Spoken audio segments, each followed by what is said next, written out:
आमची नेमकी अडचणीत आहे की आमचं अनुसंधान प्रपंचात आहे, आमचं अनुसंधान परमेश्वराकडे नाहीये, परमार्थाकडे नाही. मी बऱ्याचदा एक वाक्य उच्चार करते, अर्थाचा परमार्थ आम्हाला लवकर कळतो. ऐकताय ना सगळे? अर्थाचा परमार्थ लवकर कळतो, परमार्थाचा अर्थ कळायला वेळ लागतो आम्हाला, आहे की नाही? अखंड हा जीव धावतोय धावतोय धावतोय, पण समाधान नावाचं आयुष्यातलं सगळ्यात मोठं श्रीमंतीचं स्थान मनुष्याला न मिळाल्या कारणाने रोज दुःख आहे. रोजचे चेहरे बघण्यासारखे आहेत. अहो, कपड्यांना इस्त्री असते इथपर्यंत ठीक आहे, माणसं चेहऱ्याला पण इस्त्री करून फिरायला लागली. कोणाच्या घेण्यात नाही, देण्यात नाही, नाहीच आमचा जगाशी काही संबंध. माझ्या ज्ञानोबरायांना विचारा, हे तो समस्त हि श्री वासुदेवो. कुणाला म्हटलं भक्त? ऐसा प्रतीती रसाचा वोतला भावो, आणि भक्ता माझी रावो ज्ञानिया तोची. हे समस्त हि श्री वासुदेवो. वासुदेवम सर्वमिती. सगळीकडे भगवंत आहे, तुझ्या माझ्या हृदयात प्रत्येकाच्यात भगवंत आहे. अशी एकत्वाची दृष्टी निर्माण व्हावी, याकरता देवाशी जोडलं जाणं खूप महत्वाचं आहे, खूप महत्वाचं.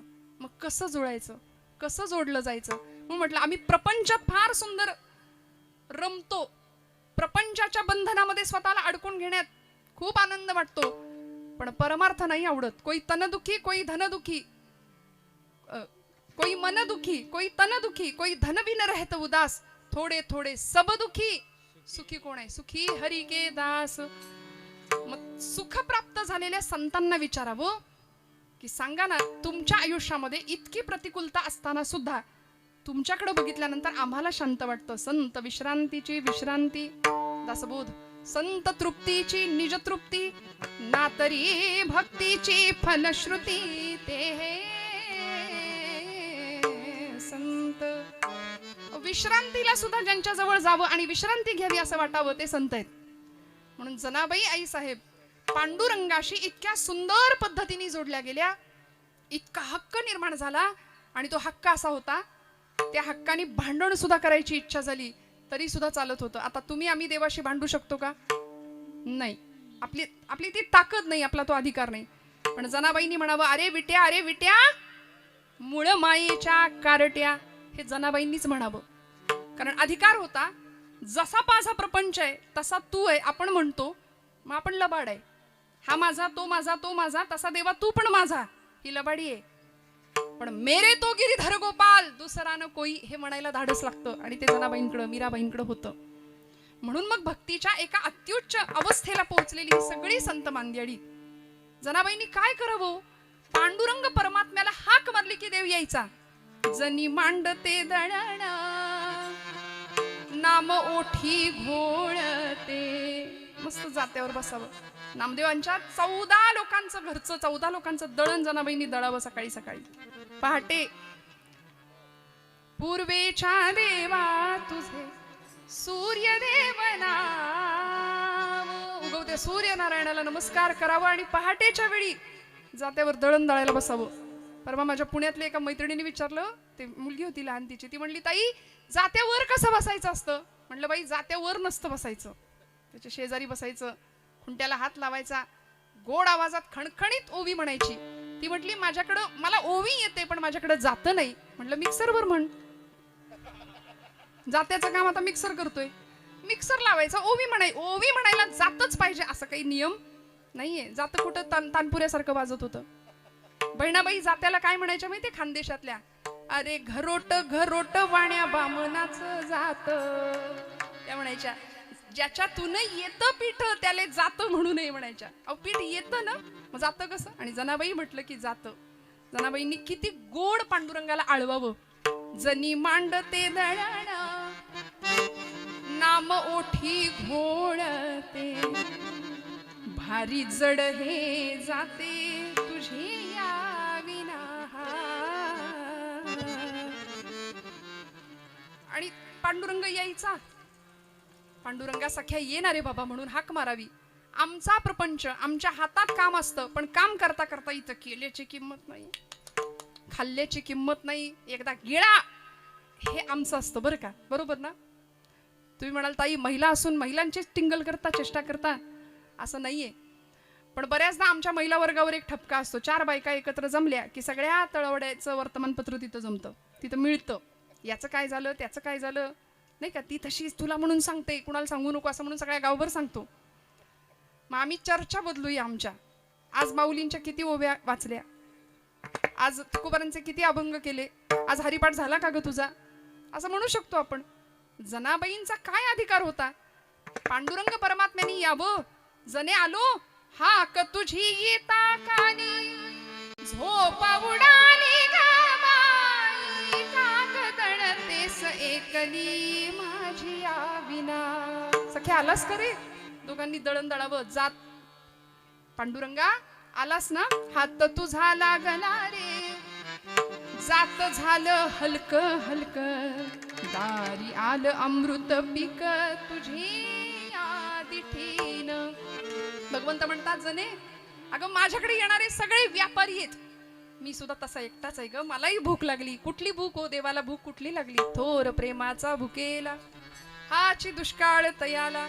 जने मीही होतो एकला, करमेना मुळी मला, आरसा मला गे दिधला तुझी आदिठीन. आणि दोघांचं दळण सुरू व्हायचं. किती आनंद, हृदयातच देवाला ठेवलं, हृदय बंदी खाना केला, आत विठ्ठल कोंडीला. का, कारण अत्यंत सुंदर अशा वात्सल्याच्या नात्यानी भगवंताशी जनाबाई बांधल्या गेल्या. आणि ते बांधणं तुम्हाला मला कळावं याकरता दृष्टांताचा आधार घेऊन तुम्हाला मला हा विषय समजून दिला पहिल्या चरणापासून. पक्षी जाय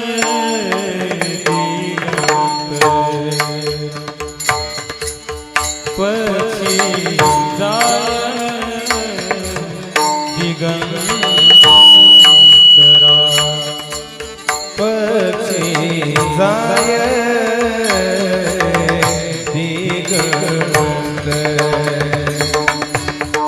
पक्षी जाय दिगंतरा.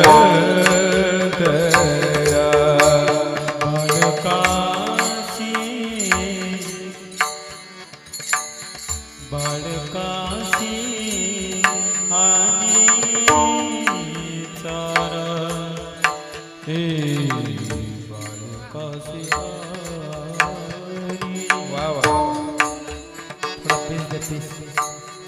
बाळकाशी आणि सारा,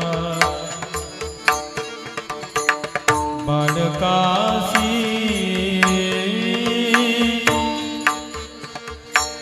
हे बाळकाशी,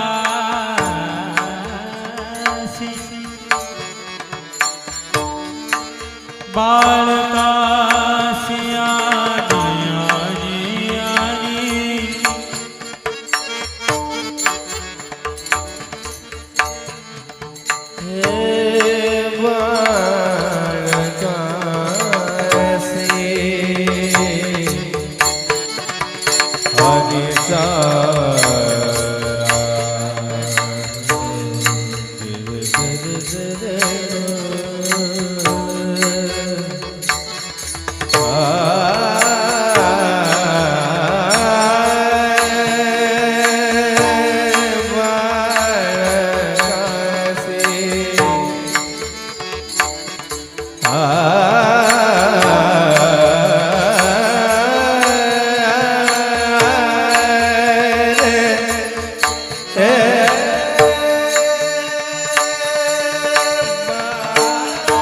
बाळका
हे सगळं आपल्या हृदयापर्यंत पोहोचवायला अनेक वर्षांची तपश्चर्या आहे. मी वर्षांची नाही म्हणेन, अनेक जन्माची म्हणेन.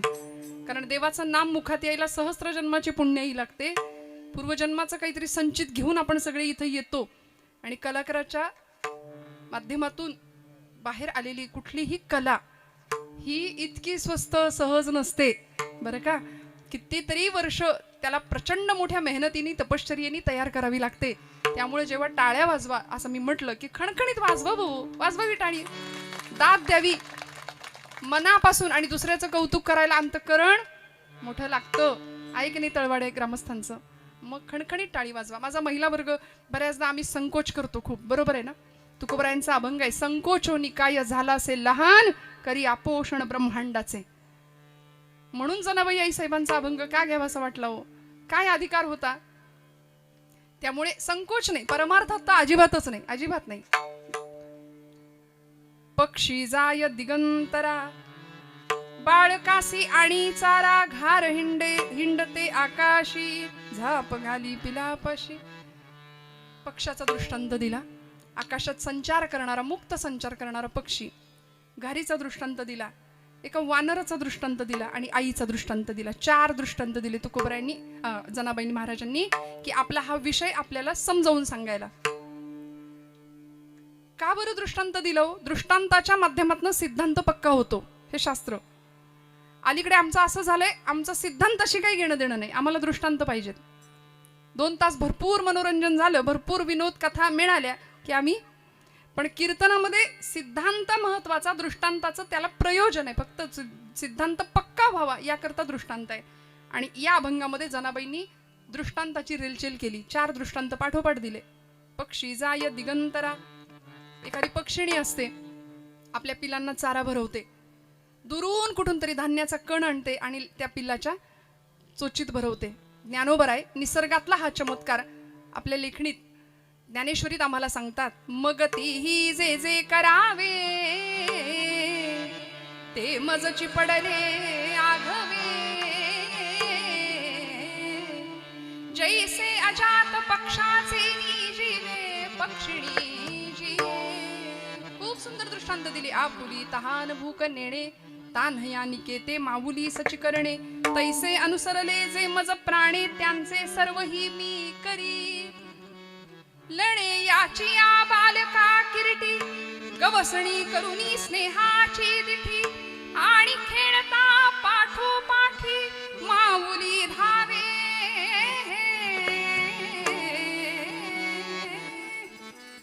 आई धावते लेकराच्या मागे मागे.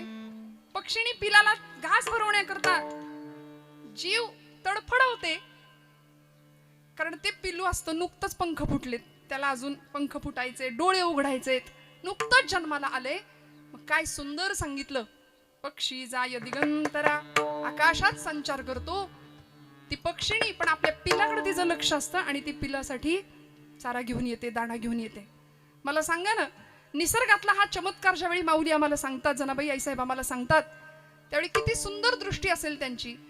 ती चिमणी किंवा ती एखादी सुगरण किंवा ती एखादी पक्षिणी आपल्या पिलाला दाणा भरवताना ती असं म्हणते का, की तू माझ्या म्हातारपणची काठी आहे बरं का, हे सगळं आम्ही तुझ्यासाठी करतोय. आम्ही 10 वेळा म्हणतो ना आपली कर्तव्य करत असताना. आणि आम्ही कितीही केलं तरी पोरं केलं म्हणतात का, म्हणतात का सांगा. नाही. 25व्या वर्षी 16व्या वर्षी तुम्हाला उलटा प्रश्न असतो, काय केलं माझ्यासाठी. तुकोबरायांना विचारावं ना. महाराज म्हणाले, अरे आम्ही आमच्या 8 पिढ्यांची वाडवडिलांची परंपरा आणि पिढी किंवा तो आशीर्वाद घेऊन इथे जन्माला आलो. आमच्या वाडवडिलांनी आमच्यासाठी संपत्तीचा सातबारा नाही ठेवला, पण आमच्यासाठी आमच्या वाडवडिलांनी परमार्थाचा सातबारा ठेवला. माझ्या वडिलांची मिराशी गा देवा, तुझी चरण सेवा पांडुरंगा. मिरास हा शब्द संपत्ती, ॲसेट या शब्दाने वापरलाय. मग हे आम्हाला आमच्या वाडवडिलांनी दिलं. आमची लेकरं 25शीत आल्यानंतर आम्हाला विचारणार तुम्ही आमच्यासाठी काय केलं. कितीही करा, रक्ताचं काय करतो आपण, हाडाची काढ करतो, आणि जीवाचं सगळं तुम्हाला माहितीये माझं, नाही का. एवढं सगळं केलं तरी केलं कुणी म्हणतं का, नाही म्हणत. पोटचं लेकरू सुद्धा म्हणत नाही म्हणत. आस्था कमी झाली, संवेदना कमी झाल्या. अहो, माणसातला माणूस दिसायला वेळ लागेल, दगडातला देव आम्हाला दिसेना. माणसातला देव कधी दिसायचा आम्हाला. नात्यातलं प्रेम, आर्द्रता, स्नेह, संवेदना, नात्याची कदर कधी आम्हाला कळायची? म्हणून संत वाङ्मयाकडे जायचं, संत वाङ्मयाकडे जायचं. शुद्ध प्रेमच आम्हाला निर्माण होणार आहे, शुद्ध प्रेमच आम्हाला तिथून प्राप्त होणार आहे. ती पक्षिणी त्या पिलाला दाणा भरवते. तिला माहिती असतं की हे कार्ट उद्या उडून जाणार आहे, नाही का, स्वतःचा आकाश निर्माण करणार आहे. पण त्यांनी स्वतःचा आकाश निर्माण केल्यानंतर त्या आईच्या डोळ्यात जे साठतं आनंदाचं आभाळ असतं आणि माऊली त्याला साक्षात्कारच म्हणतात. निसर्गातला चमत्कार आम्हाला बहिणाबाईंनी सांगितला. अरे खोप्या मंदी खोपा सुगरणीचा चांगला, अरे खोप्या मंदी खोपा सुगरणीचा चांगला, देखा पेलासाठी तिनं झोका झाडाले कांगला, देखा पेलासाठी तिनं झोका झाडाले कांगला.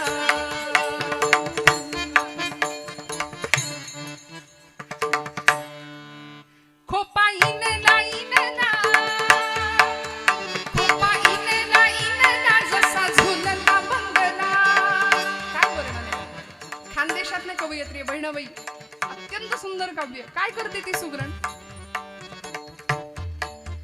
खोपा इनला इनला, जसा झुलला बंगला, पाखराची कारागिरी जरा देख रे मानसा, देखा पिलासाठी तिनं झोका झाडाले कांगला, देखा पिलासाठी तिनं झोका झाडाले कांगला. तिची इवलिशीच चोच, काय असतं त्या चिमणीकडं, काय असतं त्या पक्षिणीकडं?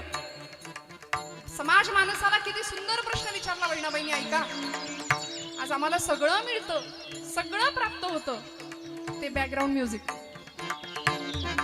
सिरियल आवडते ना लोकांना अलीकडे बघायला. तिची इवलिशीच चोच, आमच्याकडे सगळं आहे, सगळं आहे. आणि तरी कमावता कमावता हाव संपत नाही. यंदा घर बांधलं तरी 4 गज वरती आम्ही शिल्लक ठेवतो, पुढं मागं चढवू म्हणून.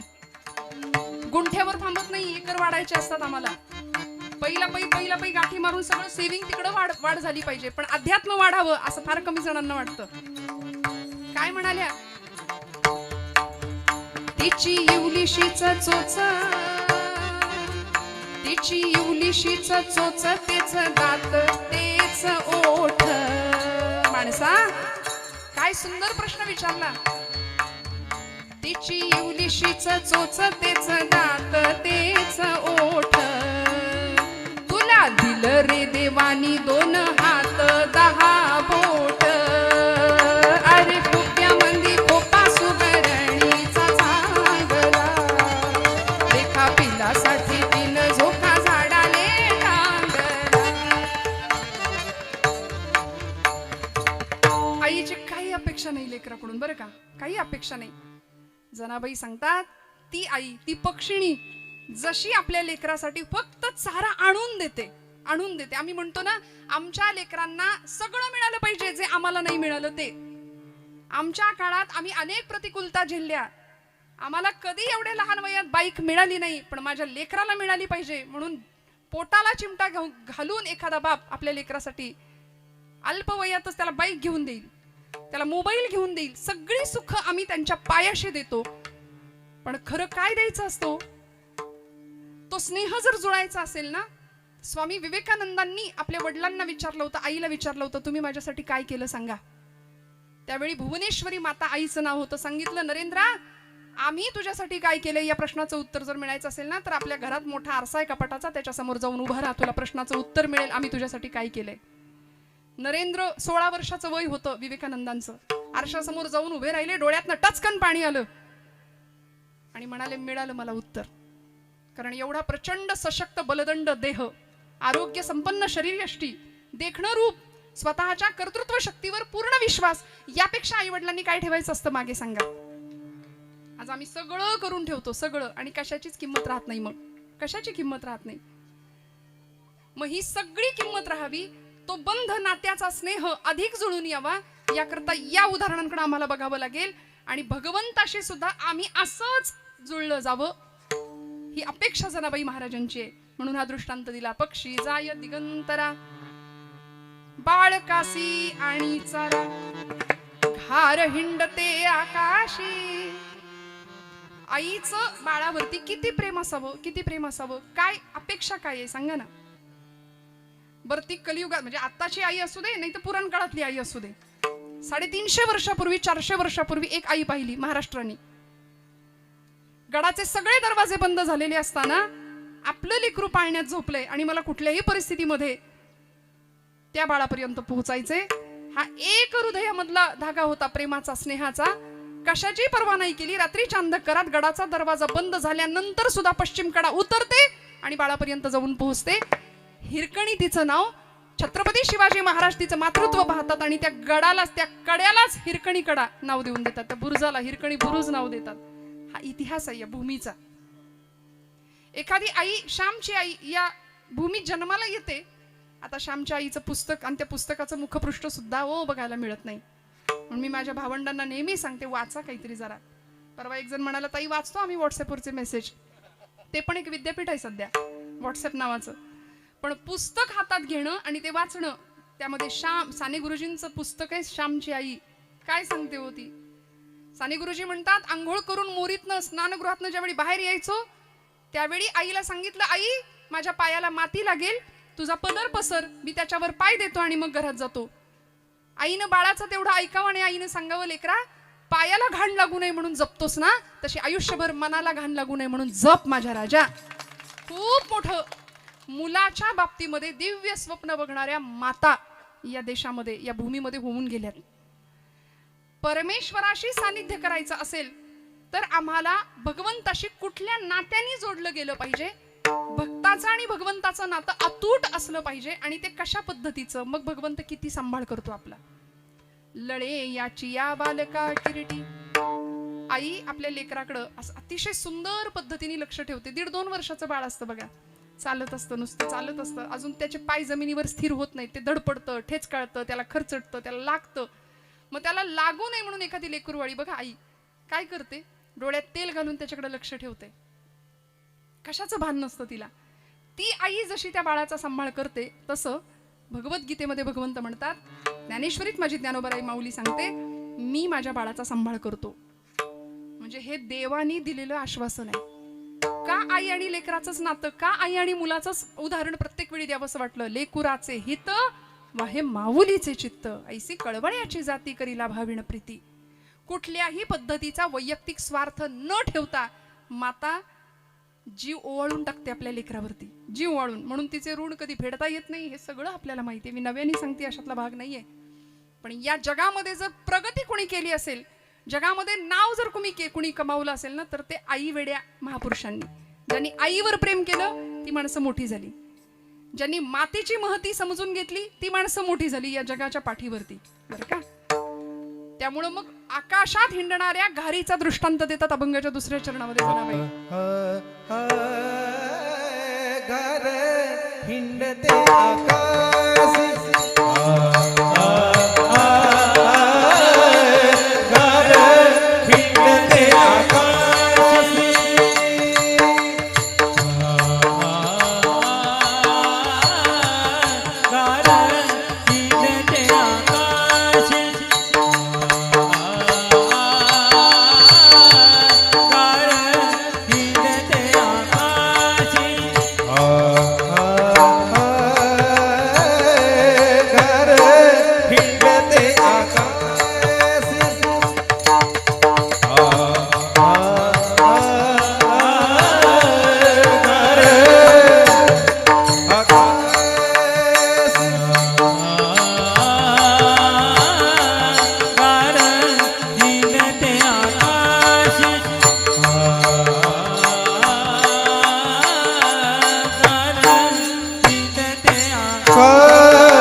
पिल्ला पाशी चित्त झाप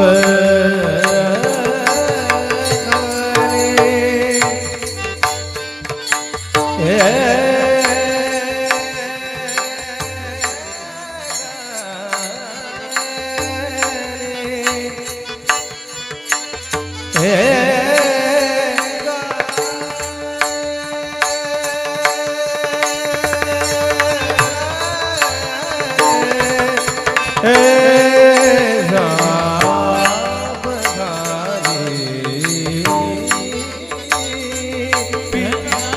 पाशी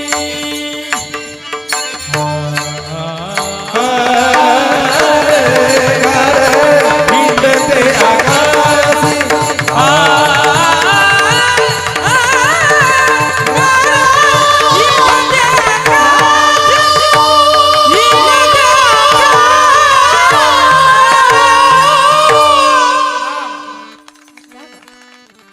घार हिंडते आकाशी चित्त तिचे पिलापाशी. घार हिंडते आकाशी झाप घाली पिलापाशी. झाप शब्द वापरला जनाबाईंनी. बघा ना किती एकेका शब्दाचं प्रयोजन, एक एक दृष्टांत, एक एक उदाहरण काय अर्थाने वापरलं असेल. संत वाङ्मय इतकं सहज नाही, सोपं नाहीये. पण संत वाङ्मयाचा स्पर्श जर आयुष्याला झाला ना तर आपल्या आयुष्यासारखं सुंदर आयुष्य नाही. मी बऱ्याचदा असं सांगते की आज आपण खूप फ्रस्ट्रेशनमध्ये आहे ना, सगळे टेन्शनमध्ये आहे ना, आहे का? बघा बरं एकमेकांच्या चेहऱ्याकडं. सगळे त्रासलेले, सगळे सगळे त्रासलेले. प्रत्येकाला असं वाटतं माझंच बिघडलंय सगळं, सगळं जग सुखी आहे पण मी सोडून सगळं जग सुखी आहे. समर्थांना प्रश्न विचारावा लागला, जगी सर्व सुखी असा कोण आहे, विचारी मना तुझी शोधून पाहे. विचारा म्हणाले, कोण सुखी आहे? कोणीच नाही. प्रत्येक जण एकमेकाला विचारतो, बरं आहे का, बरं आहे का, बरं आहे का. पुढचं माणूस उत्तर देतं, बरंच म्हणायचं, चाललंय आपलं ढकलत. विचारणाऱ्याला फार बरं वाटतं, म्हणजे आपलंच बिघडलंय असं नाही.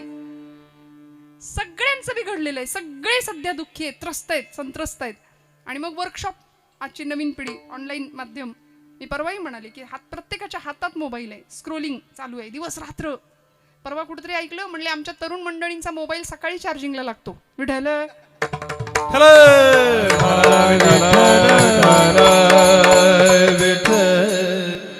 पटकन कळलं तर कळलं, नाही तर जाऊ सोडून द्यायचं.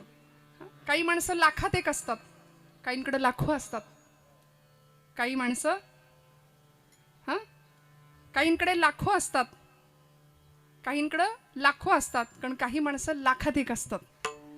लाखात एक आपल्याला व्हायचंय बरं का. आपल्याकडे लाखो असो वा नसो, पण आपल्याला लाखात एक होता आलं पाहिजे.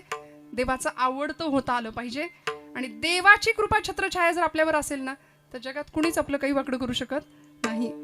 मी हात जोडून सांगते, अंतःकरण शुद्ध नीतियुक्त आचरण जर असेल ना, तर माझ्यावर विश्वास ठेवा, परमेश्वर काटा सुद्धा टोचून न देण्याची जबाबदारी घेतो. निर्वाणी गोविंद असे मागे पुढे, निर्वाणी गोविंद असे मागे पुढे, निर्वाणी गोविंद असे मागे पुढे, निर्वाणी गोविंद असे मागे पुढे. काहीच साकडे पडोने, काहीच साखरे पडोने, काहीच साखरे पडोने. हे सगळे देव राखिते या मारी कोण, देव राखिते या मारी कोण. ओ देव राखते आरी कोण, देव राखते आरी कोण. नमोरे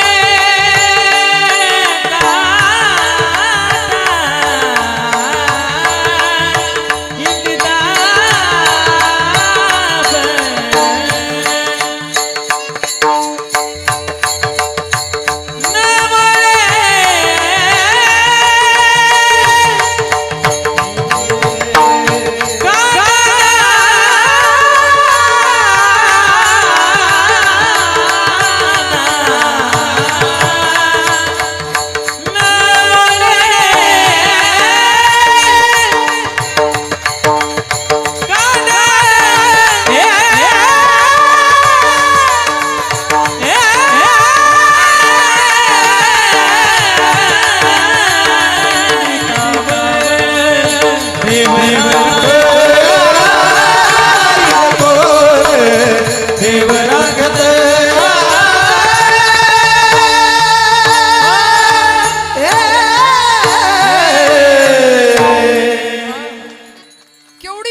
परमेश्वराने. बघा ना, ही सगळी दृष्टांत म्हणजे फक्त ऍक्शन नाही, ती खरं तर भगवंताच्या ज्या वृत्तीने आपण भगवंताशी जोडले गेलो पाहिजे त्या वृत्तीचं दर्शन आहे.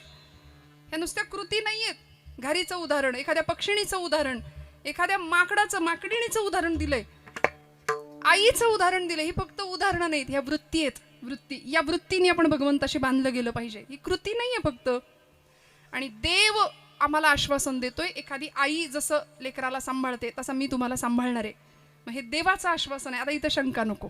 आणि संशय जो घेतो, संशयात्मा विनश्यती, संशयी माणूस स्वतःही सुखी होत नाही आणि जगालाही सुख लागू देत नाही. म्हणून आपण सगळ्यावर विश्वास ठेवतो, पण संतांवर विश्वास आपला कमी आहे. सगळ्या जगावर विश्वास आहे आमचा, प्रपंचावर फार विश्वास आहे, पण देवावर आणि संतांवर विश्वास कमी आहे. बाबा महाराज सातारकर म्हणायचे, देवाला माना किंवा मानू नका, त्यांनी तुम्हाला मानलंय एवढं तरी माना. वा. त्यांनी आपल्याला मानलंय की नाही? आपण त्याला विसरलो तरी चालेल, पण तो आपलं विस्मरण होऊ देत नाही याचं तरी स्मरण ठेवा. आणि आपण जर त्याला विसरलो ना, तर आपल्या घरासमोर गर्दी जमते. मग उचला म्हणतात लोक, संपला यांचा कार्यक्रम. मग राम नाम सत्य, बाकी काही सत्य नाही. सगळ्यात सत्य खरं तेच राहतं. किती काळजी घेतो तुलसीदासांना विचारा. आपल्याला असं वाटतं आपल्या त्याचं आपल्याकडं लक्षच नाही, म्हणून देवाकडे तोंड करून आपण जे मागतो आणि देवाकडे पाठ केल्यानंतर आपण जे वागतो त्याच्यावर बऱ्याच गोष्टी डिपेंड असतात बरं का. तुलसीदासांना विचारा, ते म्हणाले, चीटी के पाव मी घुंगरू बजे वो भी नाद श्री रघुनाथ सुने. इतकी त्याची सत्ता आहे, इतकं त्याचं लक्ष आहे तुमच्या माझ्यावरती, इतकं त्याचं लक्ष आहे. कुठपर्यंत सांभाळतो? होठ कंठ चले नाही. आयुष्यात अशी अवस्था येते, उठलेलं बसवत नाही, बसलेलं उठवत नाही, मुखाने नाम नीट घेता येत नाही, काहीच नाही, शरीर गतक प्राण झालेलं व्हायच्या अवस्थेत जिव्हा रटे नारा, होठ कंठ चले नहीं, जिव्हा रटे नारा, राम हमारा जप करे हम बैठे आराम, हम बैठे आराम. मग तेव्हा नुसतं बसलो तरी चालेल, पण राम आमचा जप करेल, भगवंत आम्हाला सांभाळेल. कसा? घार हिंडते आकाशी, चित्त तिचे झाप घाली पिलापाशी. झाप शब्द वापरला. या झाप शब्दामध्ये आवरण, आच्छादन, संरक्षण. पडता जड भारी दासी आठवावा हरी, मग तो येऊन दिशीण आड घाली सुदर्शन. इतकं सांभाळतो, इतकं सांभाळतो. सगळ्या भक्तांचा सांभाळ योग्य पद्धतीने देवानी केलाय. सांभाळ करताना तुका म्हणे, त्याचा देव सर्व भार चालवी कामार होऊन या गडी झाला. राजसूय यज्ञामध्ये पांडवांच्या घरच्या उष्टा पत्रावळ्या सुद्धा उचलल्या. द्रौपदीच्या थाळीतलं भाजीचं उष्ट पान जेवून तृप्तीचा ढेकर दिला त्यांनी. आणि त्या द्रौपदीचं एक चिंधीचं ऋण भगवंतांनी लक्षात ठेवावं. आणि भर दरबारामध्ये दुःशासनाने वस्त्र धरलं होतं, केसांना धरून फरफटत ओढत आणली होती, दयेची याचना करत होती. कुणीच काही नाही करू शकलं. रथी महारथी होते तिथं, पांडव होते, एकापेक्षा एक परम प्रतापी वीर होते. सांगत होती ओरडून, मी कौरव कुलाची मर्यादा आहे, मी कौरवांची स्नुषा आहे. नाही कुणी ऐकलं, हात सोडले आणि भगवंताचा धावा केला. आला नव्हतो, आला. पूर्णपणे संरक्षण करण्याची जर जबाबदारी तो घेतो, फक्त त्याच्याशी नात्याने जोडलं गेलं पाहिजे. आईचं आणि लेकराचं जसं नातं आहे ना, तसं भगवंताला आम्हाला त्याच्याकडे आई म्हणून जाता आलं पाहिजे. संतांनी आई म्हणून धाव घेतली. धाव घाली आई आता पहातेस काही, आई म्हणून बघितलं. विठाई किठाई कृष्णाई. तो पांडुरंग विटेवर उभा आहे, कटेवर हात ठेवून, पण आई म्हणून पाहिलं. म्हणून तर तो विठू माझा लेकुरवाळा आहे. विठू माझा लेकुरवाळा, संगे गोपाळांचा मेळा. निवृत्ती हा खांद्यावरी, सोपानाचा हात धरी, पुढे चाले ज्ञानेश्वर, मागे मुक्ताई सुंदर. असा लेकुरवाळा माझा पांडुरंग आहे. आपल्याला आई म्हणून, आपल्याला लेकरू बनून जाता आलं पाहिजे. कसं जायचं? सकाळची वेळ आहे, एक सौभाग्यवती आहे, गृहलक्ष्मी आहे, सणाचा दिवस आहे, नैवेद्याचं काम करायचंय, सोहळ्यातला स्वयंपाक आहे, सगळा नैवेद्य करायचंय. म्हणून तिने सगळी तयारी केली आणि स्वयंपाकाला लागली. स्वयंपाकाची तयारी सुरू आहे. 6 महिन्याचं लेकरू होतं तिचं बरं का. आणि ते पहाटेची वेळ उठल्याबरोबर, आता लेकरं अगदी लहान लहान आहे, त्यांना अनुभव आहे, ती बरोबर पहाटे उठून बसतात कामात, आहे की नाही. त्याला झोपवलं पाळण्यात आणि ती कामाला लागली. कामाला सुरुवात झाली, सोहळ्यातला स्वयंपाक सुरू झाला. आता इकडे तिकडे हात नको लागायला, छान स्वयंपाक व्यवस्थित होऊ दे म्हणून स्वयंपाक सुरू झाला आणि 15व्या मिनिटाला ते कार्ट रडायला लागलं. ते आईनं तसंच ते बाळ रडत ठेवलं. तिचं काम चालू झालं. शेजारीण आली, सख्खी होती म्हणून आली आणि तिने पटकन विचारलं, बाई ग तुझं लेकरू कधीच रडतंय, त्याला घे तरी. ती म्हणाली, अगं घेतलं असतं, पण म्हणाली आता मी सोहळ्यात आहे, आता माझा स्वयंपाक सुरू झालाय, आता थोडा वेळ रडेल, झोपेल, जाऊ दे. ती म्हणाली मी तुझी समस्या सोडवते. त्या बाळाला घेतलं तिने, त्याच्या अंगावरचे सगळे कपडे काढले, खऱ्या अर्थी त्याला सोहळा केला. त्याच्या अंगावरची सगळी वस्त्र काढली आणि आपल्या आईकडे त्याला दिलं. आईनं त्याला पटकन उचलून घेतलं, पटापट मुके घेतले. दृष्टांत संपला. मला सांगायचं एवढंच की आपल्यालाही त्या जगाच्या आईने उचलून घ्यावं असं वाटत असेल तर आपल्याही अंगावरती अनेक मोहाचे, मायेचे, अहंकाराचे, वासनांचे अनेक पट म्हणजे वस्त्र चढवलेली आहेत. ती एकदा उतरवली की ती जगाची आई आपल्याला उचलून घेतल्याशिवाय राहणार नाही. घार हिंडते आकाशी, तिचं चित्त फक्त तुमच्या माझ्याकडे आहे आणि हे विसरतो ना आम्ही, म्हणून आम्ही दुःखाच्या सागरात अडकतो. म्हणून पुनरपि जननम पुनरपि मरणम पुनरपि जननी जठरे शयनम इह संसारे खलु दुस्तारे कृपया पारे पाहि मुरारे. किती सांभाळते, किती सांभाळते. एखादी आई आपल्या लेकराला जसं सांभाळते तशी ती विठाई माऊली आपल्याला सांभाळते. आपल्याला राका कुंभार नावाचे संत माहिती आहेत. भगवंतावर अनन्य भक्ती करावी. राका, बंका आणि वंका असं ते कुटुंब होतं बरं का. बायकोचं नाव बंका, मुलीचं नाव वंका. मांजर पाळली होती राकांनी आणि ती मांजर, आता ज्यांच्या घरी मांजरी असतील त्यांना अनुभव असेल, छान प्रपंच चालू आहे, उदरनिर्वाह चालू आहे. आता कुंभार म्हटलं की कुंभाराच्या घरचा व्यवसाय काय? तुम्ही जागे आहेत ना सगळे? काय? मडकी बनवायची, विकायची आणि मातीची भांडी. बरं, कुंभाराच्या घरी एक भट्टी असते. त्या भट्टीला आपल्याकडे एक शब्द आहे, आवा. आवा चालली पंढरपूरला, त्यातली आवा नाही. भट्टीला आवा म्हटलं जातं ना. मडकी भाजली जातात आणि असा तो आवा. आता एखाद दिवशी तो पेट घ्यायचा, म्हणजे भट्टी पेटवली जायची. सगळी मडकी भाजून म्हणजे सगळी मडकी तयार करून ठेवली. त्यांनी एक मांजर पाळली होती आणि एक दिवस ती मांजर व्यायली. 5 पिल्लं झाली तिला आणि ती मांजर आपल्या 5ही पिल्लांचा मुक्काम सतत बदलायची. सगळ्यांना माहिती आहे. मांजर दातात धरते आपल्या बाळाला, विठ्ठल विठ्ठल विठ्ठल विठ्ठल.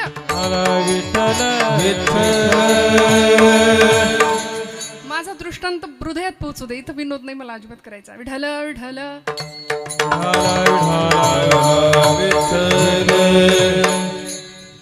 मांजर काय करते? पिलाला कुठं धरते? दातात धरते ना, तोंडात धरते. न्यायशास्त्रामध्ये मार्जार न्याय आहे आणि मरकट न्याय आहे.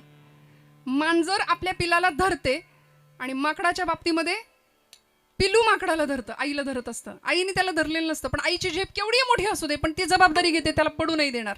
माता पिता काय सांभाळतात आपल्या लेकरांना, बघा ना किती सांभाळावं. म्हणून का दृष्टांत दिला हा मार्जार न्याय, मरकट न्याय? का बरं सांगितलं असेल? वानर हिंडे झाडावरी, जनाबाई सांगतात. पण पिलू बांधून उदरी, कायम ते पिल्लू तिच्या उदराशी बांधलेलं असतं. पंच माहितीये ना, फिरते ना रील सगळीकडे. जपान मधलं एका प्राणी संग्रहालयातलं माकड आहे, ते सगळीकडे ती रील आता सध्या फिरतीये. काय दिला संदेश त्या रीलने आम्हाला? काय दिला हो? माणूस अखंड प्रेमाच्या शोधात आहे. आईची जागा कोणी भरून काढू शकत नाही. ती आई, त्या आईनं त्याला धुडकारलं म्हणून ते बाळ सगळीकडे आपली आई शोधतंय. माकडांनी, बाकीच्या माकडांनी त्याला नाही जवळ केलं, पण ते पिलू त्याला पंच नाव दिलं आणि ते सगळीकडे फिरतं. तिथल्या त्या कर्मचाऱ्यांनी त्याला एक सॉफ्ट टॉय आणून दिलं आणि त्या खेळण्याबरोबर ते माकड इतकं बांधलं गेलं भावनिक दृष्ट्या की सगळ्या क्रिया करताना ते त्या खेळण्याला घेऊन फिरतंय. आज प्रेमाची नाती नसतील, प्रेम नसेल ना, तर जगात कशालाच अर्थ नाही मंडळी. आपल्याकडे सगळं असेल, पैसा असेल, श्रीमंती असेल, सत्ता असेल, पण प्रेमाची माणसं नसतील ना आजूबाजूला, तर तुमच्या असण्याला आणि तुमच्या संपत्तीला कोणीही विचारणार नाही, कुणीही नाही.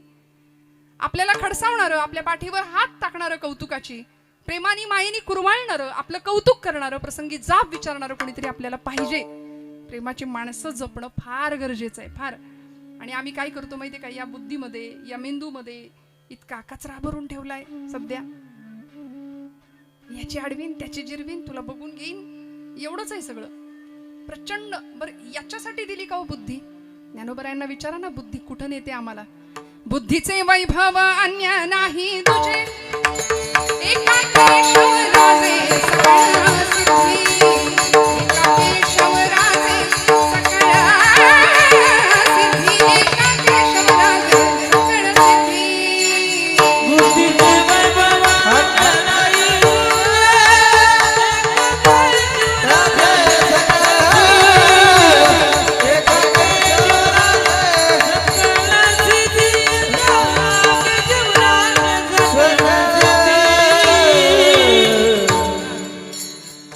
ती बुद्धी आम्हाला भगवंतापर्यंत घेऊन जाते. म्हणून बुद्धी शरण जाणारी असली पाहिजे बरं का. जी शरण जाते तीच देवाकडे घेऊन जाते. त्या मांजरीनं पिल्लांना जन्म दिला, 5 पिल्लं तिची. तिनं त्यांचा मुक्काम बदलावा आणि ओलं एक कच्चं मडकं ठेवलं होतं. त्या मडक्यात तिने त्या पिल्लांना आणून ठेवलं होतं एका मडक्यात. परिणाम काय झाला? आता कच्ची मडकी आहेत, ओली आहेत, 5ही पिल्लं एका मडक्यात आणून ठेवली आणि ती मांजर गेली गावात. आता तो नेमका भट्टी पेटवायचा दिवस होता. भट्टी पेटली, एक एक एक एक ओलं कच्चं मडकं भट्टीत जायला सुरुवात झाली. सगळी मडकी भट्टीत गेली. ज्या मडक्यामध्ये ही 5 पिलं होती तेही मडकं त्या भट्टीत गेलं. आणि भट्टीतनं जसा धूर बाहेर यायला लागला तसं गावात फिरणाऱ्या मांजरीला कळलं माझी बाळ मडक्यात आहेत आणि ते मडकं भट्टीत आहे. वात्सल्य, मातृत्व निसर्गात सगळीकडे आहे, सगळीकडे आहे. पहा, फक्त शोधून बघायची गरज आहे. मांजर धावत आली आणि राकांच्या पायाला अशी चाटायला लागली. त्या आगीच्या दिशेने झेप घ्यायला लागली. मांजर बाजूला केलं त्यांनी. म्हणले, अगं खुळी का तू आगीत कुठे जाती, उड्या मारती. तिने परत आपल्या मालकाच्या पायाला चाटावं आणि राकांनी ओळखलं, आईची भाषा ओळखली. हात जोडले पांडुरंगाला. म्हणले, पांडुरंगा, या मुखाने कधी कुणाची निंदा नाही केली, मनात कधी कुणाबद्दल पापी विचार नाही येऊ दिला. ही माझी भट्टी आज पेटली, आता 3 दिवस ही भट्टी विझणार नाही. तुझी अनन्य भावे सेवा केली. मी तुझं लेकरू आहे, तू माझी माय आहे पांडुरंगा. आता 3 दिवस ही भट्टी पेटत राहील. यातल्या एका मडक्यामध्ये या माईची लेकरं आहेत. तुझी खरंच जर सत्ता असेल सगळ्या विश्वावर तर माझा तुझ्यावर नितांत विश्वास आहे. 3 दिवसानंतर या माई लेकरांची भेट तू घडवून द्यायची. 3 दिवसानंतर ही भट्टीतली लेकरं, ही पिलं जिवंत बाहेर आली पाहिजेत. म्हणून ठाण मांडलं आणि सांगितलं, तू तुझा शब्द राख. तुझा शब्द आहे, अनन्याश्चिंतयन्तो माम ये जनः पर्युपासते तेषां नित्याभियुक्तानां योगक्षेमं वहाम्यहम्. तू भक्ताचा क्षेम, योग सगळं वाहतोस ना. तू तुझं ब्रीद सांभाळ. भगवंतांना शब्द दिला. एका भक्ताचा शब्द असतो, संतांचा शब्द होता. म्हणाले, देवा तू तुझं ब्रीद सांभाळ. मी तुला वचन देतो, जर या भट्टीत गेलेली मडक्यातली लेकरं जर जिवंत बाहेर आली ना तर घरदार सोडीन, घरादारावर तुळशीपत्र ठेवीन आणि तुझी भक्ती करायला पंढरपुरात येऊन राहीन कायमचा. 3 दिवस तिथंच बसले, उपोषण केलं, निष्ठा आणि नाम सुरू केलं. विठ्ठल विठ्ठल विठ्ठल विठ्ठल, अखंड नामस्मरण. 3ऱ्या दिवशी भट्टी विझली. भट्टीतली सगळी मडकी बाहेर निघायला लागली. राकांची मुलगी होती, पत्नी होती शेजारी. सगळी मडकी जशी बाहेर निघाली आणि ज्या मडक्यात आपली पिल्लं आहे त्या मांजरीला जास्त माहिती होतं, ती त्या मडक्याच्या दिशेने धाव घ्यायला लागली. ते मडकं जसं बाहेर आलं, राकांनी हात घातला आणि 1 2 3 4 5 तुरु तुरु तुरु तुरु तुरु तुरु तुरु तुरु पिल्लं धावायला लागली. राकांच्या डोळ्यात पाणी आलं. देवा तू तुझा शब्द सांभाळलास, आता मी माझा शब्द सांभाळणार. क्षणोक्षणा सांभाळी तू साक्षी होतो आपुला, साक्षी होतो आपुला, साक्षी होतो आपुला. सांभाळी तो साक्षी होतो आपुला, साक्षी होतो आपुला, साक्षी होतो आपुला. क्षणोक्षणा सांभाळी तो साक्षी होतो आपुला, साक्षी होतो आपुला, साक्षी होतो आपुला.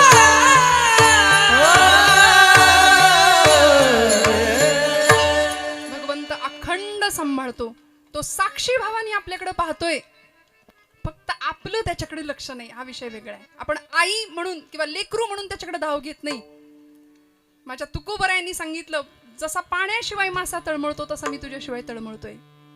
भेटी लागे जीवा लागलीसे आस, कन्या सासुऱ्याशी जाये मागे परतोनी पाहे. इतकी आर्तता भगवंताविषयी असली पाहिजे तर भगवंत आईच्या नात्याने आमचा सांभाळ करतो. माता गुंतली कामाशी, चित्त तिचे बाळापाशी. वानर हिंडे झाडावरी, पिलू बांधून उदरी. अशा दृष्टांतांनी जर जनाबाईंनी भक्ताचं आणि देवाचं सख्यत्व किंवा ते नातं एका विशिष्ट उंचीवर कसं नेता येईल हे आम्हाला वारंवार सांगितलं. मंडळी, या भूमीला एक राजा मिळाला ना, शककर्ता राजा. किती सुंदर मातृभक्ती होती माझ्या राजांची. जिजाऊ मातोश्रींनी गर्भातल्या बाळाला सांगावं, बाळा जळण्याच्या तयारीने जन्माला ये, कारण आजूबाजूला सगळीकडे अंधकार आहे अन्यायाचा. एका ज्योतीने ठरवलं जळायचं तर मोठ्यात मोठ्या अंधाराचा नायनाट करता येतो. गर्भात अशा मोठी आवडल्या जात होत्या. काय संस्कार होते आईनं लेकरावर केलेले. आता आम्हाला इतका आनंद असतो आमच्या लेकराचा काही त्रास नाही. उठ म्हणलं की उठतो, बस म्हणलं की बसतो. अगदी वडिलांच्या वळणावर गेलाय.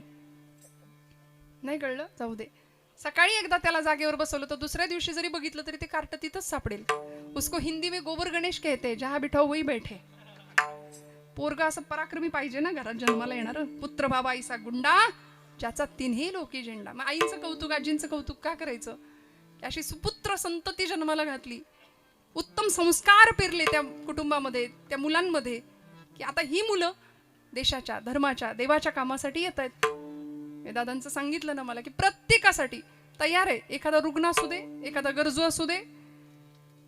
बघा ना, दुसऱ्याच्या चेहऱ्यावरचं आनंद बघण्याचं समाधान कुठल्याच संपत्तीत मोजता येत नाही, कुठल्याच पैशात मोजता येत नाही. फार आपल्याकडे असावं लागतं असंही काही नाही, फक्त देण्याची वृत्ती असावी. परोपकाराय पुण्यम पापाय परपीडनाम. यासारखा धर्मच नाही दुसरा. काय धर्म धर्म धर्म, अवघड काही नाही धर्म. इतका सुंदर सोप्पा धर्म व्यासांनी सांगितला. अष्टादश पुराणेषु व्यासेस्य वचनद्वयम परोपकाराय पुण्याय पापाय परपीडनाम. इतरांवर उपकार करणं हे पुण्य आहे आणि दुसऱ्याला त्रास देणं हे पाप आहे. बस इतकं सोपं पाप पुण्याची संकल्पना सांगितली आणि मग देव जोडला जाईल, देव सोबत येईल. छत्रपती शिवाजी महाराजांनी आपल्या आईच्या राजकारणाचा दीर्घ अनुभव घेतला आणि या महाराष्ट्राला एक शककर्ता राजा प्राप्त झाला. स्वराज्य स्थापन झालं. 32 मण सोन्याचं सिंहासन रायगडाच्या मातीत उभं राहिलं होतं. ही श्रीमंती आणि हे ऐश्वर या भूमीने पाहिलं. राज्याभिषेकाचा दिवस राजांचा. आई काय असते हो, की ज्या जिजामातोश्रींनी छत्रपती अफजल खानाच्या मोहिमेवर चालले होते. 28 वर्षाचं वय होतं राजांचं आणि अफजल खानाच्या मोहिमेवर राजे निघालेत. आऊसाहेबांचं दर्शन घेतलं. मासाहेब मुजरा करतो, आशीर्वाद द्या म्हणून. आऊसाहेबांनी एक पत्र ठेवलं राजांच्या समोर. म्हणले, राजा याच्यावर सही कर आणि मग मोहिमेला जा. शिवबांनी विचारलं, आईसाहेब कसलं पत्र आहे. म्हणाले, तुझं मृत्यूपत्र आहे. ही आई होती, ती आई होती. आताची आई का बरं, फरक का आम्हाला बघावं लागेल मागे जाऊन. आताची आई म्हणते, बाळा लागेल तुला काय, पडशील, खेळायला जाऊ नको, सायकल शिकू नको. मग काय करू तरी काय आई, पोहायला जाऊ नको, बुडशील. मग करू तरी काय, टीव्ही बघ, हा घे मोबाईल, मी माझं काम करते, तू तुझं काम कर. आयुष्य चाललं नुसतं दुसऱ्यांची स्टेटस बघण्यात. मी परवाही म्हटलं की खरं सांगा, दिवसातला किती वेळ लोकांची स्टेटस बघण्यात जातो की नाही. आमच्या स्टेटसचं काय नाही का, आम्ही आत बघायलाच तयार नाही. आम्ही सगळे बाहेर बघतोय सध्या. स्वतःचा श्वास कोणी ऐकायला तयार नाही. मुरारी बापू म्हणतात, कभी खुद को फोन लगा के देखा है, एंगेज टोन सुनाई देगी म्हणले. लावलंय, आता लावू नका, नंतर बघा, प्रयत्न करा. आपलाच मोबाईल घ्यायचा, आपलाच नंबर त्याच्यावर डायल करायचा. अभी इस समय सभी लाईन व्यस्त है. आम्ही इतके व्यस्त आहे की आम्हाला आमची माणसं दिसत नाही. आम्हाला प्रचंड आम्ही वखवख करतोय आधुनिक सुखाच्या साधनांनी. सकाळी उठल्यापासून रात्री झोपेपर्यंत अखंड हा जीव धावतोय. कधी धाव कमी होणार हो ही, जेव्हा भगवंताशी आम्ही आईच्या नात्याने जोडले जाऊ. लेकरू म्हणून धाव घेऊ तेव्हा अहंता संपेल, ममता संपेल. जेव्हा राखा, ते म्हणाले, देवा तू तुझा शब्द राखलास, आता माझी पाळी आहे, मी माझा शब्द राखेन. पंढरपुरात गेले. पंढरपुरात गेल्यानंतर लाकडात, म्हणजे लाकडं जंगलातनं आणायची, मोळ्या बांधायच्या आणि ते विकायची, उदरनिर्वाह करायचा, असा व्यवसाय सुरू केला. रस्त्याने चालत असताना मागे मुलगी आहे, तिच्या मागे पत्नी आहे आणि 3 जण चालतायत. चालत असताना मातीत एक सोन्याचं नाणं किंवा काहीतरी तत्सदृश एक वस्तू दिसली. राकांनी आपल्या मागे येणारी आपली बायको आणि मुलगी आहे याचा विचार करून त्या सोन्याच्या वस्तूवर माती झाकली की त्यांना दिसता कामा नये. पण मला विरक्ती आहे, वैराग्य आहे, पण स्त्री सुलभ भाव आहे. सोन्याचा मोह जडू शकतो, माझ्या मुलीला त्याचा मोह निर्माण होऊ शकतो. म्हणून राकांनी त्याच्यावर माती टाकली आणि बाहेर निघून गेले. पुढे चालायला लागले. मुलगी हुशार होती, चाणाक्ष होती, कुळी कन्यापुत्र होती, जे सात्विक. तिने पाहिलं आणि विचारलं बाबा. तिने ती माती बाजूला काढली आणि ते सोनं हातात घेतलं. म्हणली बाबा काय केलं तुम्ही इथं? राका म्हणले अगं तिथं ते पडलं होतं सोनं, तुला त्याचा मोह निर्माण होऊ नये म्हणून त्याच्यावर माती टाकली. मुलीचं उत्तर ऐका. ती म्हणाली बाबा ही माती आणि हे सोनं दोन्ही हातात घेतलं, दिलं भिरकावून, दोन्ही आम्हाला एकसारखं आहे. तुमचे येर वित्त धन आम्हा मृत्तिके समान. सगळंच सारखं आहे माझ्यासाठी. बाबा या सोन्याचा मोह मला जडेल म्हणून तुम्ही माती झाकली त्याच्यावर, पण मला सांगा अशी किती सोन्याची नाणी टाकली म्हणजे भट्टीत गेलेली मांजरीची पिल्लं जिवंत बाहेर येतात? म्हणजे याच्याही पेक्षा माझा बाप कितीतरी श्रीमंत आहे, ज्याचं विठ्ठल ऐकतो. एवढी श्रीमंती जर माझ्याकडे आहे तर मी याचा मोह का धरू? हे संस्कार. छत्रपती शिवप्रभूंच्याकडून मृत्यूपत्र जी आई करून घेते आणि सांगते हे राज्य तुझं नाही, हे राज्य नसे शिवबाचे, हे राज्य देव धर्माचे, हे राज्य नसे शिवबाचे, हे राज्य देश धर्माचे, हे राज्य नसे शिवबाचे, हे राज्य देव धर्माचे. हे देव धर्माचं स्वराज्य आहे, हे तू निर्माण केलेलं, तुझ्यासाठी नाही. हे गोब्राह्मणांचं स्वराज्य आहे, हे देश धर्माचं स्वराज्य आहे. इथल्या रयतेच्या भाजीच्या देठाला सुद्धा हात लागता कामा नये. हा संस्कार आहे या रयतेचा. राजा हा उपभोग शून्य स्वामी आहे इथला. आपल्याकडे कसं आहे, उपभोग नाही तर राजा नाही. राजा आहे म्हटल्यानंतर उपभोग आहेच आहे. म्हणून राजांकडे का बघायचं? श्रीमंत योगी का म्हटलं असेल हो त्यांना समर्थांनी? योगी कधी श्रीमंत नसतो आणि श्रीमंत कधी योगी नसतो. पण हा एकमेव या मातीत जन्माला आलेला राजा होता जो श्रीमंत योगी होता. एका क्षणात सद्गुरूंच्या झोळीत राज्य देऊन टाकलं. शेकडो गडकोटांचं राज्य कमावलं होतं माझ्या राजांनी, शेकडो. पण तुकोबरायांना असं देऊन टाकलं. तुकोबराय म्हणतात आम्ही तेडे सुखी म्हणा विठ्ठल विठ्ठल मुखी, आम्हाला काही नको, तुमचे येरवित्त धन आम्हा मृत्तिके समान. आणि हा आदर्श, हा संस्कार मृत्यूपत्रावर सही करून घेणारी माता प्रसंगी किती कठोर असेल. तू वाटेल तसा वाग, वाटेल तसं कर, असं नाही. कुठंही कॉम्प्रोमाइज नाही केली. प्रचंड शिस्त, प्रचंड तडजोड. म्हणून मी मगाशी म्हटलं आज आपल्याला, आम्ही कसं असतं, आम्हाला मिळालं नाही, आमच्या लेकरांना मिळालं पाहिजे म्हणून आम्ही त्याची पात्रता निर्माण होण्याच्या आधी सगळं त्याला देतो, मग त्याची किंमत राहत नाही. जिजाऊ मातोश्रींनी कृतार्थ शेवट अनुभवला जीवनाचा. आपल्या लेकराला इतकं सुंदर घडवलं आणि 32 मण सोन्याच्या सिंहासनावर प्रतिष्ठित झालेलं पाहिलं. डोळे भरून पाचाडच्या वाड्यावर आऊसाहेब होत्या. राजे दर्शनाला गेले, नमस्कार केला आऊसाहेबांना, खांद्याला धरलं राजाच्या आणि आऊसाहेबांनी सांगावं शिवबा आजच्या दिवशी तुम्हाला काहीतरी मागू का? 72 वर्षाचं वय आहे आऊसाहेबांचं. आजच्या दिवशी तुम्हाला काहीतरी मागू का? राजे म्हणाले आऊसाहेब हो जरूर मागा. काय देऊ मी तुम्हाला? माझं काळीच काढून देऊ आऊसाहेब, सांगा ना काय देऊ? आऊसाहेब म्हणाले राजा माझ्या पुनर्जन्मावर विश्वास आहे, मी हिंदू धर्मशास्त्र मानते, माझा पुनर्जन्मावर विश्वास आहे. मला जर पुढचा जन्म आई म्हणून मिळाला तर माझ्या पोटी जन्माला याल का? पुन्हा एकदा माझ्या पोटी तुम्ही जन्माला याल का? प्रेम स्वरूप आई वात्सल्य सिंधू आई. माधव जुलियन नावाचे मराठीतले कवी आहेत. बोलावू मी तुला या कोणत्या उपायी, प्रेम स्वरूप आई वात्सल्य सिंधू आई, प्रेम स्वरूप आई वात्सल्य सिंधू आई, प्रेम स्वरूप आई वात्सल्य सिंधू आई.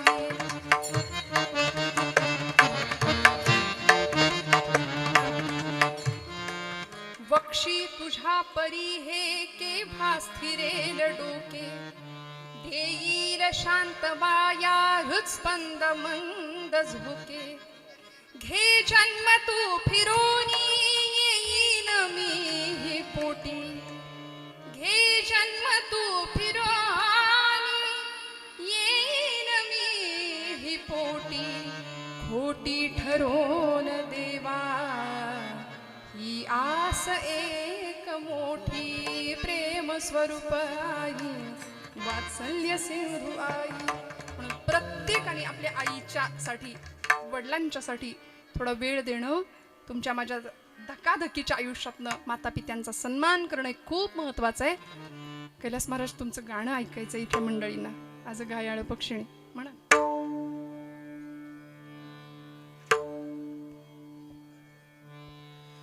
माया मंदिर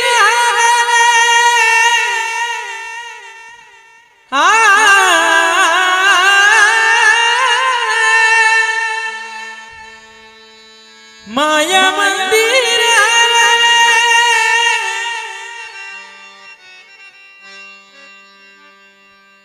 लागे कलश फुटाया आज घायाळ पक्षीने जाई पिलाना भेटाया आज घाया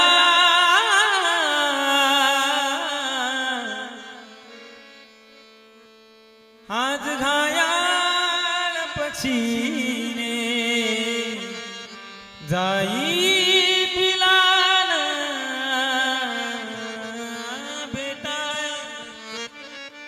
वा वा, टाळी वाजवतो. काय असतं बघा ना, परमेश्वराने दिलेला प्रसाद. मंगेश दादाची खूप इच्छा होती, मला आधीच सांगितलं होतं, दादा महाराज ताई महाराजांकडून ते गाणं फक्त आम्हाला ऐकायचं आहे. मुळात आई हा विषय इतका संवेदनशील आहे. प्रत्येकाच्या हृदयातला हळवा कोपरा आहे आणि या आवाजातनं असं काहीतरी येतं. ही परमेश्वराने खूप मोठी कृपा केली आहे महाराज तुमच्यावर, की खूप अल्पावधीमध्ये इतक्या सुंदर पद्धतीनं दुसऱ्याच्या हृदयाला तो आवाज पोहोचतोय. यासाठी कृपा लागते परमेश्वराची. जन्मोजन्मी आम्ही बहुपुण्य केले तेव्हा या विठ्ठले कृपा केली. आणि खरंच या सगळ्या मंडळींनी भगवंतांनी दिलेला हा प्रसाद प्रसादासारखाच सांभाळलाय. हे महत्वाचं आहे ना, तो सांभाळणं गरजेचं आहे. त्यामुळे जनाबाईंचा हा अभंग, हे अनेक दृष्टांत. आजचा दिवस खूप महत्वाचा आहे. भारतीय स्वातंत्र्य यज्ञामध्ये ज्यांनी प्रचंड मोठं बलिदान दिलं आणि ज्यांनी फार देवपूजा नाही केली, देवापुढं तासनतास नाही बसले, पण आपल्या मातृभूमीला म्हणजे देशालाच देव मानलं आणि भारत मातेला आई म्हटलं, त्यांची पुण्यतिथी आज. वैनतेय स्वातंत्र्यवीर विनायक दामोदर सावरकर लंडनला गेले, शस्त्रास्त्र निर्मिती केली, ब्रायटनच्या समुद्र किनाऱ्यावर बसले आणि आपल्या आईची आठवण आली. नेमजसीने परत मातृभूमीला सागरा प्राण तळमळला तळमळला सागरा. नेमजसीने परत मातृभूमीला सागरा प्राण तळमळला तळमळला सागरा. भूमातेच्या चरणतला तुझ तूता मी नित्य पाहिला होता. मज बदलासी अन्य देशी चल जाऊ. सृष्टीची विविधता पाहू तै जननी हृद विरह शंकितची झाले. परी तुवा वचन तिजरी धले मार्गज्ञस्वयी नीच पृष्ठिवाहीन. परी तुवा परत आणीन विश्वसलो या तव वचने मी जगदानुभव योगे बनुनी तव अधिक शाक्त उद्धरणी मी.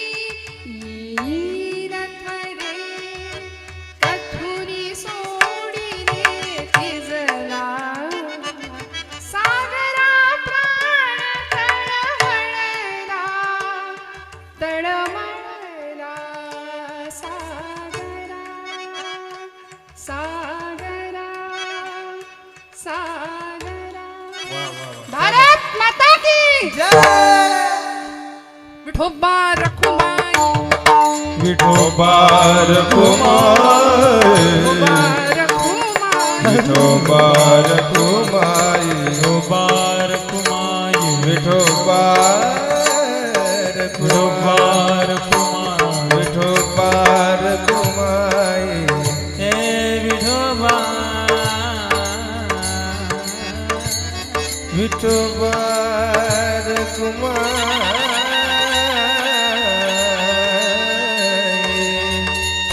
विठोबार कुमाई विठोबार कुमाई हरे विठोबार कुमाई विठोबार कुमाई विठोबार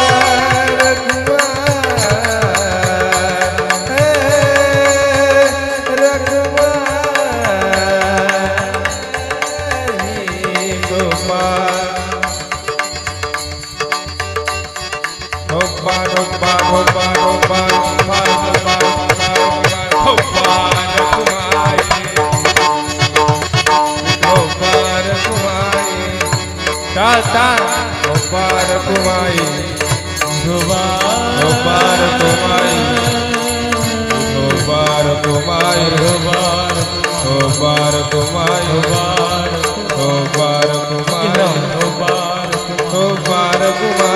गोपार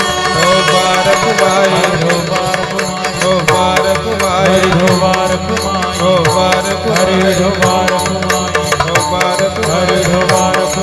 गोपार कुमाई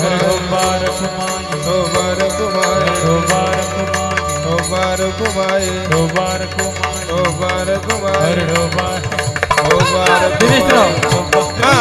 कुमाई श्री ज्ञानदेव महाराज की जय गुरुदेव दत्त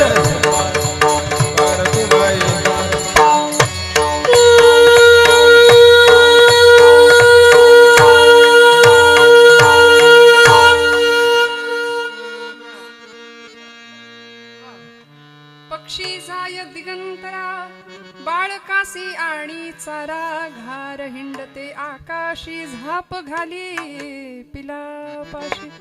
कीर्तनाची वेळ संपलेली आहे. दादा म्हणले पोहडा म्हणा. आता मग अजून 1 वाजेल आपल्याला. कशाला मग नाही का हा म्हणायचं काही आवश्यकता नाही वाटत आहे मला ह्या भावामध्ये. नको आता असं वाटतं नाही का.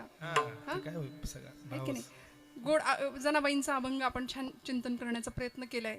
छान दृष्टांत जनाबाईंनी सांगितल्या पद्धतीने अल्पकुवतीनुसार अल्पमतीनुसार आपल्या समोर मांडण्याचा प्रयत्न केला.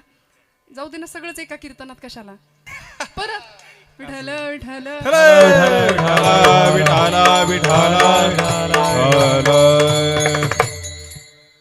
गोड ही मंडळी आज साथीसाठी लाभली आहेत. आपण सर्व मंडळी इतक्या आनंदाने इथं कीर्तन सेवेकरता आणि आजींच्या या पुण्यस्मृतीला वंदन करण्याकरता इथं उपस्थित आहात. मी खरं सांगते मंडळी, आयुष्यातलं सगळ्यात मोठं कटू असलेलं सत्य आहे मृत्यू. प्रत्येकाला इथून जायचं आहे ना, प्रत्येकाला जायचं आहे. पण ज्याच्या माध्यमातून आम्हाला आयुष्य मिळालं त्या भगवंताला आपण विसरतो. आणि खूप मोठा म्हणजे आयुष्यामध्ये नतद्रष्टपणा जर कुठला असेल तर तो हा आहे की आपण इथं येऊन देवाला विसरतो. देवभूमीत राहतो आणि देव मान्य करत नाही. म्हणून सावरकरांचं का मी आता गाणं म्हटलं की त्यांची पुण्यतिथी अर्थात त्यांचं स्मरण म्हणून. आणि एवढंच नाही, भगवद्गीतेचं तत्वज्ञान सावरकरांनी आम्हाला सांगितलं. फार तासनतास देवाचं कधी केलं नसेल, पण ज्यावेळी मध्य समुद्रामध्ये त्यांनी उडी घेतली त्यावेळी लंडनमध्ये शस्त्रास्त्र निर्मिती केली.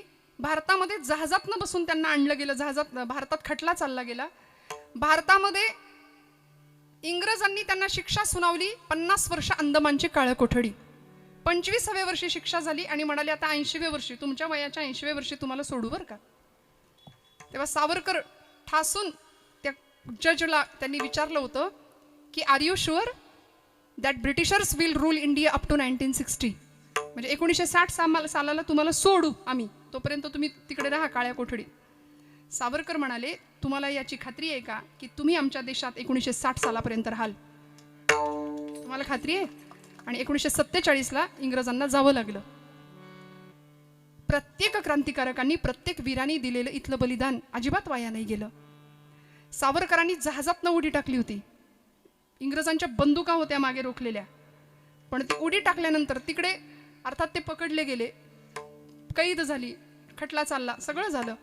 पण कोर्टामध्ये जजनी विचारलं होतं, तुम्हाला भीती नाही वाटली? पोलिसांनी विचारलं होतं, तुम्हाला भीती नाही वाटली? मध्य समुद्रात उडी टाकली. सावरकर म्हणाले होते, आज तुम्ही पुण्यात आलात ना, तर डेक्कनच्या चौकामध्ये पुण्यामध्ये सावरकरांचं स्मारक आहे, जिथं परदेशी कपड्यांची होळी त्यांनी केली. आता पुणेकर आम्ही, माऊली म्हणलेत पुण्याची गणना कोण करी. हा, पुण्याची नाही, पुण्याची गणना कोण करी. पण आमची खासियत नको का आम्हाला सांगायला? पुणे तिथे काय उणे म्हणतात की नाही, तिथं ती स्मारक आहे सावरकरांचं, त्याच्यावर ओळी लिहिल्यात त्यांच्याच. अनादि मी अनंत मी, अनादि मी अनंत मी, अवध्य मी भला.